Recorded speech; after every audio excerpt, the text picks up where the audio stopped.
بسم الله الرحمن الرحيم ياسين والقرآن الحكيم إنك لمن المرسلين على صراط مستقيم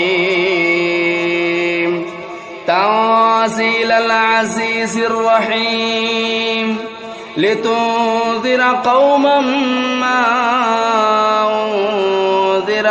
آباؤهم فهم غافلون لقد حق القول على أكثرهم فهم لا يؤمنون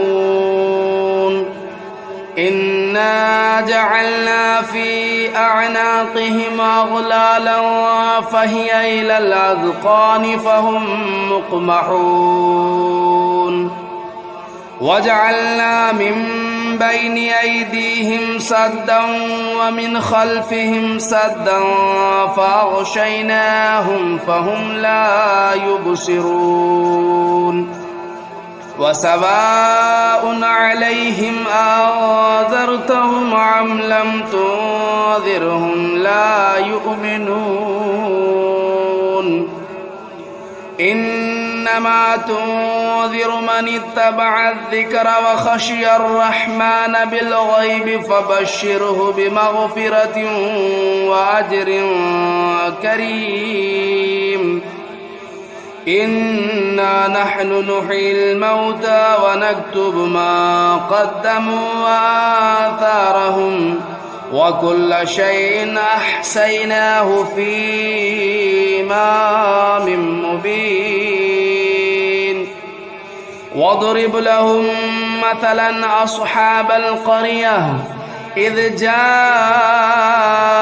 المرسلون إذا أرسلنا إليهم اثنين فكذبوهما فعززنا بثالث فقالوا إنا إليكم مرسلون قالوا ما أنتم إلا بشر مثلنا وما أنزل الرحمن من شيء إن أنتم إلا تكذبون قالوا ربنا يعلم إنا إليكم لمرسلون وما علينا إلا البلاغ المبين قالوا إنا تطيرنا بكم لئن لم تنتهوا لنرجمنكم وليمسنكم منا عذاب أليم قالوا طائركم معكم أئن ذكرتم بل أنتم قوم مسرفون وجاء من أقصى المدينة رجل يسعى قال يا قوم اتبعوا المرسلين اتبعوا من لا يسألكم أجرا وهم مهتدون وما لي لا أعبد الذي فطرني وإليه ترجعون أتخذوا من دونه آلهة إن يردني الرحمن بضر لا تغن عني شفاعتهم شيئا ولا ينقذون إني إذا لفي ضلال مبين إني آمنت بربكم فاسمعون قيل ادخل الجنة قال يا ليت قومي يعلمون بما غفر لي ربي وجعلني من المكرمين وما أنزلنا على قومه من بعده من جود من السماء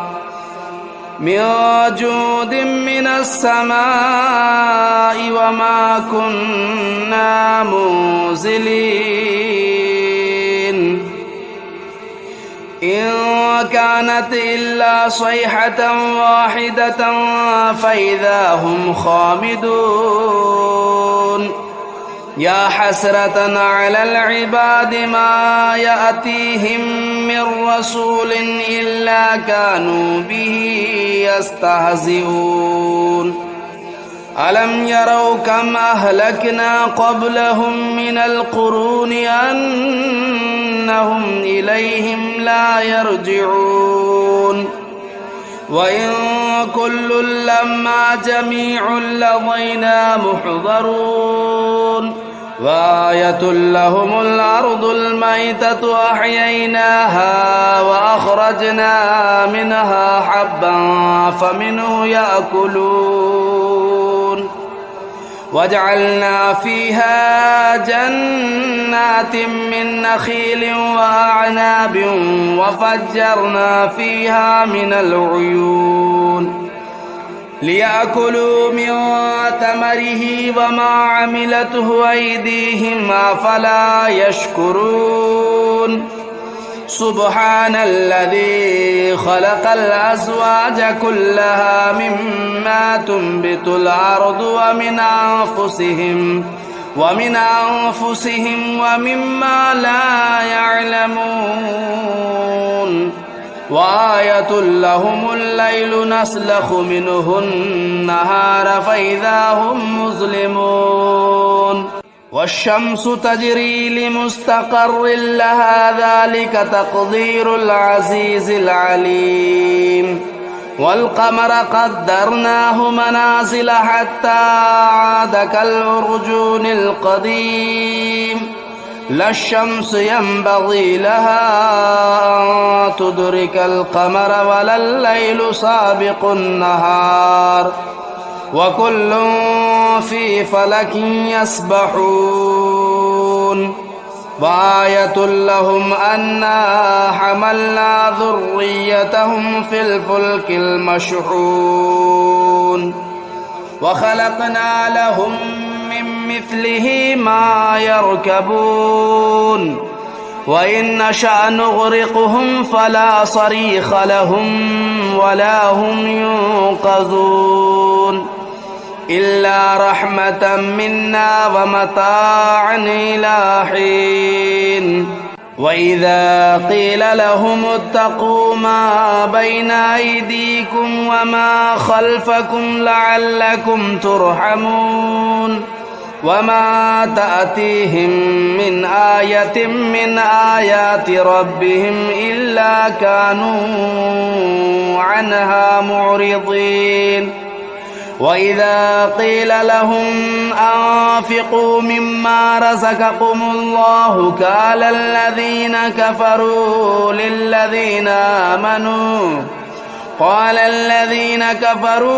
للذين آمنوا أنطعم من لو يشاء الله أطعمه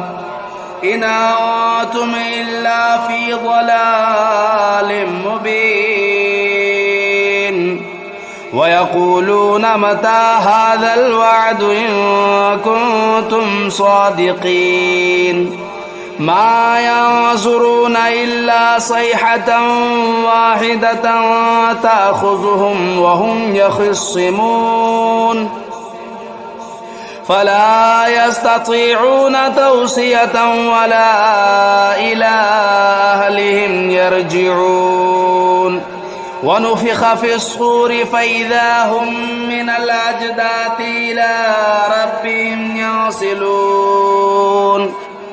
قالوا يا ويلنا من بعثنا من مرقدنا هذا ما وعد الرحمن وصدق المرسلون إن كانت إلا صيحة واحدة فإذا هم جميع لدينا محضرون فاليوم لا تظلم نفس شيئا ولا تجزون إلا ما كنتم تعملون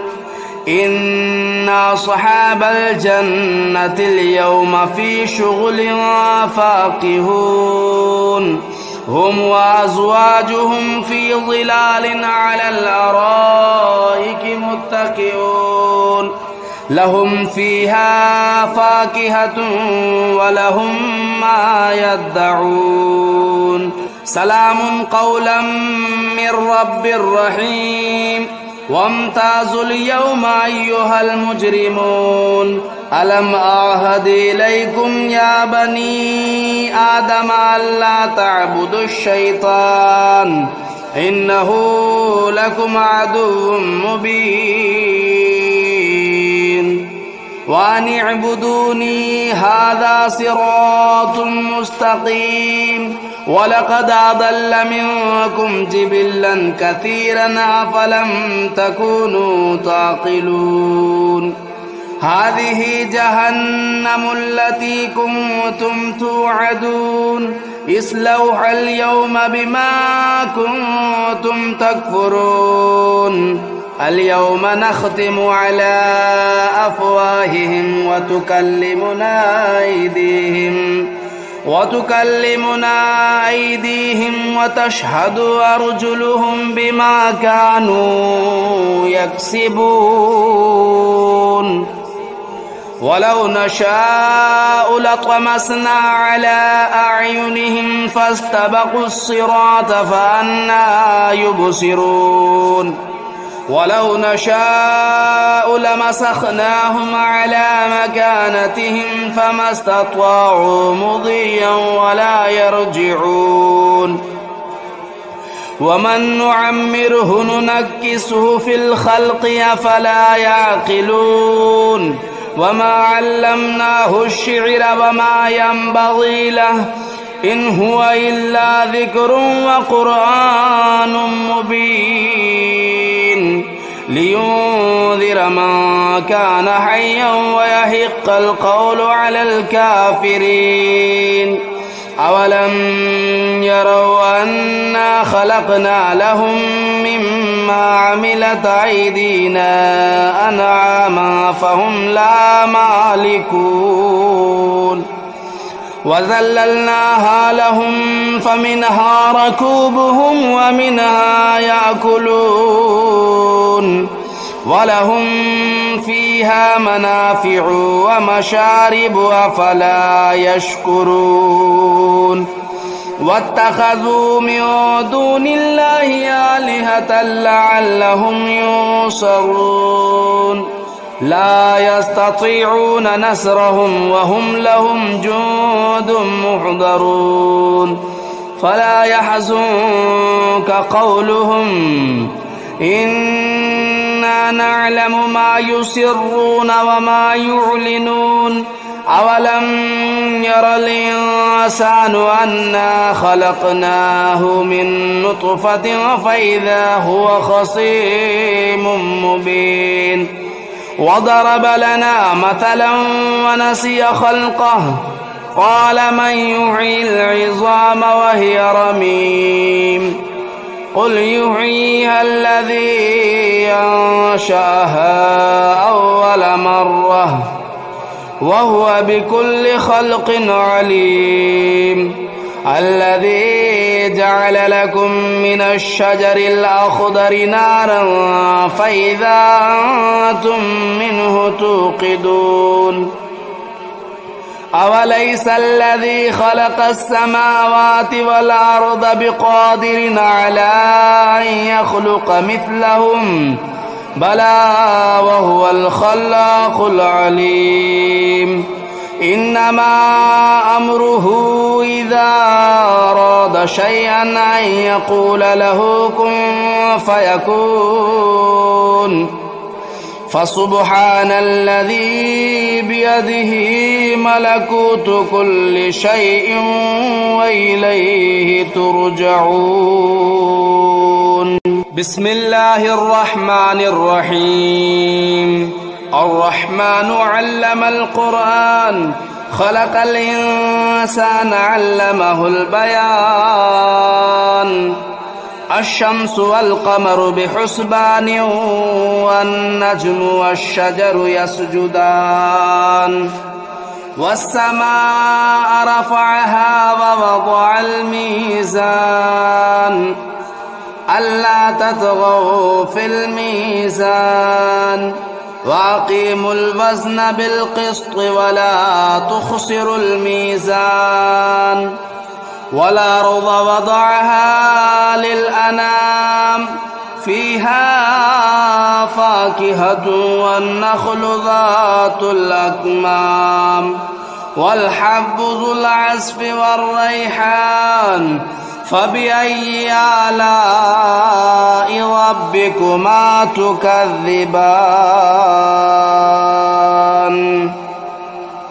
خلق الإنسان من صلصال كالفخار وخلق الجان من مارج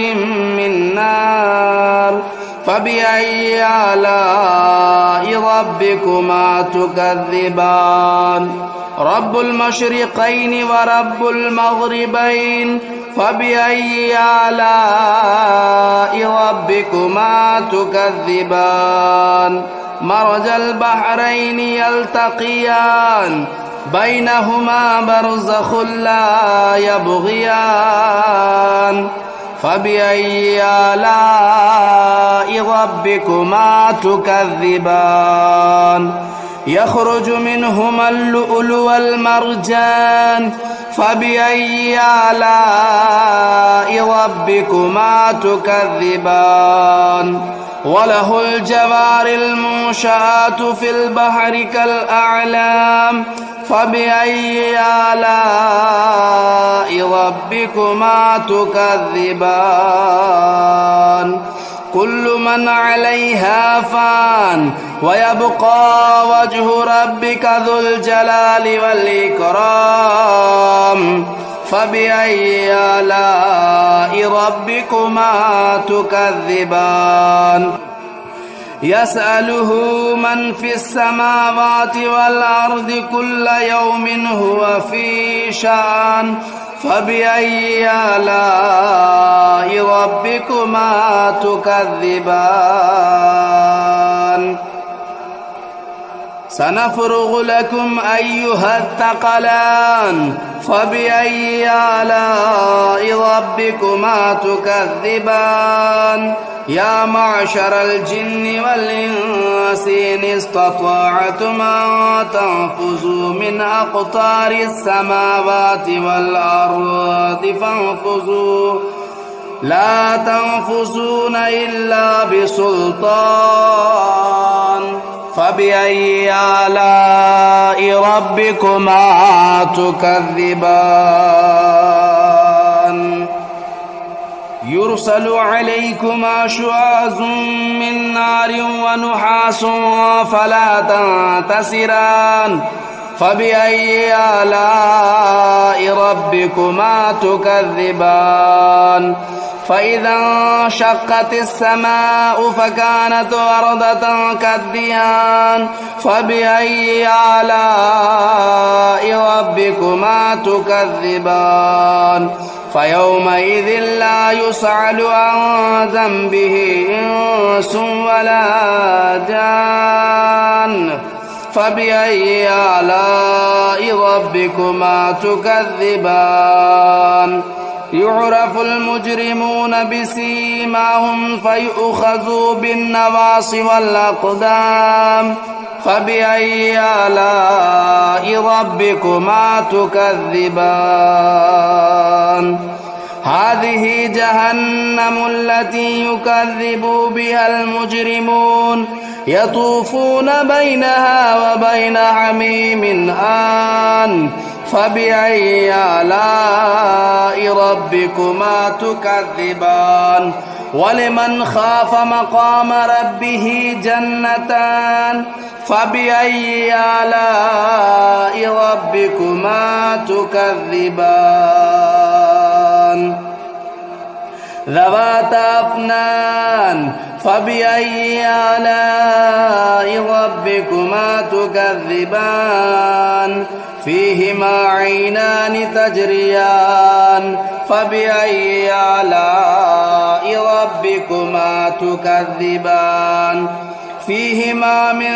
كل فاكهة زوجان فبأي آلاء ربكما تكذبان متكئين على فرش بطائنها من استبرق وجنى الجنتين دان فبأي آلاء ربكما تكذبان فيهن قاصرات الطرف لم يطمثهن إنس قبلهم ولا جان فبأي آلاء ربكما تكذبان كأنهن الياقوت والمرجان فبأي آلاء ربكما تكذبان هل جزاء الإحسان إلا الإحسان فبأي آلاء ربكما تكذبان ومن دونهما جنتان فبأي آلاء ربكما تكذبان مدهامتان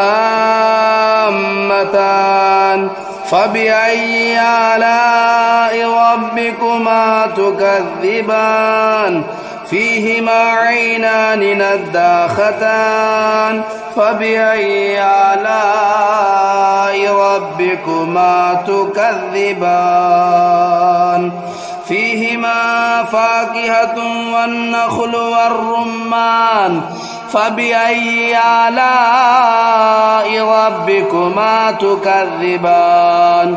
فيهن خيرات حسان فبأي آلاء ربكما تكذبان حور مقصورات في الخيام فبأي آلاء ربكما تكذبان لم يطمثهن إنس قبلهم ولا جان فبأي آلاء ربكما تكذبان متكئين على رفرف خضر وبخري حسان فبأي آلاء ربكما تكذبان تبارك اسم ربك ذو الجلال والإكرام بسم الله الرحمن الرحيم تبارك الذي بيده الملك وهو على كل شيء قدير الذي خلق الموت والحياة ليبلوكم أيكم أحسن عملا وهو العزيز الغفور الذي خلق 7 سماوات طباقا ما ترى في خلق الرحمن من تفاوت فارجع البصر هل ترى من فطور ثم ارجع البصر كرتين ينقلب إليك البصر خاسئا وهو حسير ولقد زينا السماء الدنيا بمصابيح وجعلناها رجوما للشياطين وأعتدنا لهم عذاب السعير وللذين كفروا بربهم عذاب جهنم وبئس المصير إذا ألقوا فيها سمعوا لها شهيقا وهي تفور تكاد تميز من الغيظ كلما ألقي فيها فوج سألهم خزنتها ألم يأتكم نذير قالوا بلى قد جاءنا نذير فكذبنا وقلنا ما نزل الله من شيء إن أنتم إلا في ضلال كبير وقالوا لو كنا نسمع أو نعقل ما كنا في أصحاب السعير فاعترفوا بذنبهم فسحقا لأصحاب السعير إن الذين يخشون ربهم بالغيب لهم مغفرة وأجر كبير وأسروا قولكم أو اجهروا به إنه عليم بذات الصدور ألا يعلم من خلق وهو اللطيف الخبير هو الذي جعل لكم الأرض ذلولا فامشوا في مناكبها وكلوا من رزقه وإليه النشور أأمنتم من في السماء أن يخسف بكم الأرض فإذا هي تمور أم أمنتم من في السماء أن يرسل عليكم حاصبا فستعلمون كيف نذير ولقد كذب الذين من قبلهم فكيف كان نكير أولم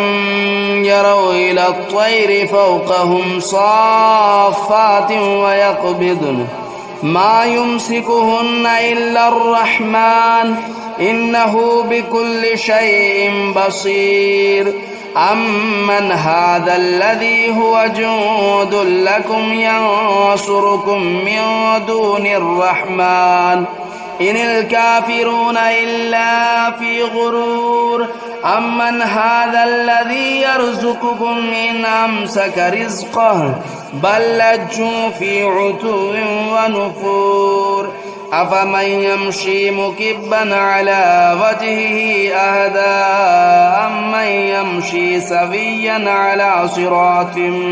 على صراط مستقيم قل هو الذي أنشأكم وجعل لكم السمع والأبصار والأفئدة قليلا ما تشكرون قل هو الذي ذرأكم في الأرض وإليه تهشرون ويقولون متى هذا الوعد إن كنتم صادقين قل إنما العلم عند الله وإنما أنا نذير مبين فلما رأوه زلفة سيئت وجوه الذين كفروا وقيل هذا الذي كنتم به تدعون قل أرأيتم إن أهلكني الله ومن معي أو رحمنا فمن يجير الكافرين من عذاب أليم قل هو الرحمن آمنا به وعليه توكلنا فستعلمون من هو في ضلال مبين قل أرأيتم إن أصبح ماؤكم غورا فمن يأتيكم بماء معين